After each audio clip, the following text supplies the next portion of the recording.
Hey guys, welcome back.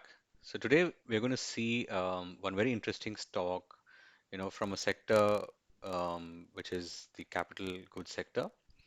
Now, this company is Swaraj Engines. Okay, so this is the long-term chart of Swaraj Engines, and if you see the stock has, since 2000, it went down, then it came up, and then we had this nice breakout here in 2010, and since then the stock is in a long-term uptrend. So before we jump into the charts, so I just want to quickly discuss why this company is a very good, excellent fundamental company as well. Now, this is screened out in case you do not know. So here you could, for free, you could see um, your charts, your fundamental stocks, and all that. So in this case, so I'm using Swaraj Engine's fundamental analysis. I'm doing it here.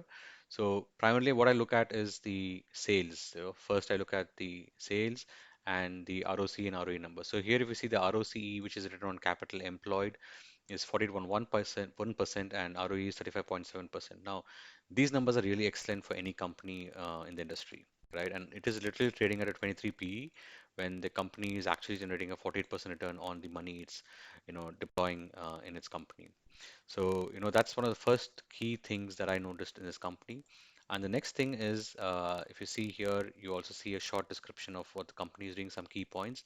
Now, here the promoters of the company are really good promoters. Mahindra and Mahindra and also Kirloskar Industries. So these two companies together hold, around 51, 52% of the company, which is actually a pretty good holding from a promoter's perspective. And they're very good promoters. So they're really reliable and they're one of the best promoters in the industry. So next, quickly jumping onto the sales numbers. So here, if you see, so these are the quarterly results, and if we compare the results of this quarter compared to last many quarters, this is a very significant jump in the last 3 quarters.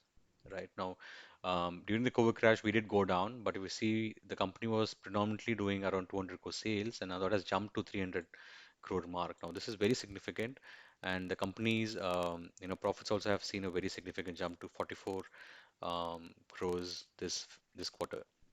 Now also the EPS is at an all-time high. So if you see the EPS has jumped almost 30% to from 20 to 26 quarter on quarter. That's also a very positive sign. Now coming to the annual results, again the trend is clearly up. So the company started with 282 crores, it went all the way up to 600 crores. Then it kind of was stabilizing around that number. And in the last 3 4 years, if you see, the company has literally increased its sales, especially in this financial year. And this is primarily because of the last 2 quarters that the company had the excellent quarters in the last 2 years. Now, just looking at the sales growth and the profit growth, now this is very important because you want to see that the company has been growing steadily in the last many years. Now, I look at the 3 years sales growth and the profit growth because you want to know off late how the company has been doing, and the company is growing at a pretty decent pace. So nothing much to worry on that front. Now, quickly moving on to the technical analysis. Now, I have already drawn the charts, so I'm just pulling them up.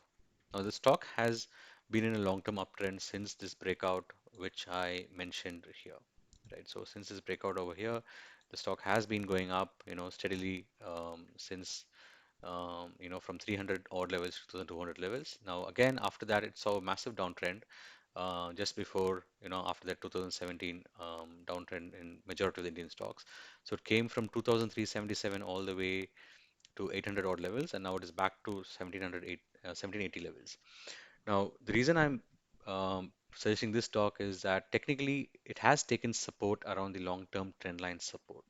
Now, if you understand trend lines, well and good. If you do not, then I've posted about trend lines in my recent newsletter. Do find it in the comment section below. Now, once you look at the trend lines, if you see here, we have the first touch point, the second touch point, and the third touch point. Now, if you know trend lines, and this third touch point is actually a very significant reversal, thus making this long-term trend is still intact. So this drop is just a drop, but the longer term structure of higher high, higher lows on the monthly chart is still intact. So this has stock is still pretty good. And here we see a breakout, and this is almost an inverted head and shoulders pattern as well. And we're also breaking down from a 4-year long downtrend, and the volumes have picked up very significantly in the last many months, right? So that's also one of the reasons that I see that this stock can go ahead. So what are the targets? So now on the monthly charts, if we look, we do have this resistance here, which we are going to cross. We have crossed now significantly. And this month we are closing really well. So I don't see any reason why the stock should not head to 2400 levels in the next 1 year or so. Now, that's my view on Swaraj engines. I hope you liked it. Um, Many more videos are coming. To hit the subscribe button and do subscribe to the channel. Thank you.